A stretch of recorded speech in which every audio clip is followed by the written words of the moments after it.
சாமிக்கே கற்பூர தீபம் சுவாமிக்கே ஐயப்பன்மார்களும் கூறிக்கொண்டு ஐயனை நாடி சென்றிடுவார் சபரிமலைக்கு சென்றிடுவார் சுவாமியே ஐயப்போ ஐயப்போ சுவாமியே.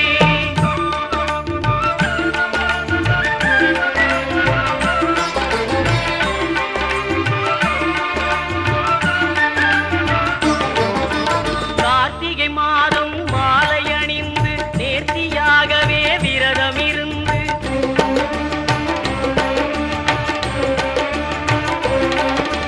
பார்த்த சாரதியின் மைந்தனே உன்னை பார்க்க வேண்டி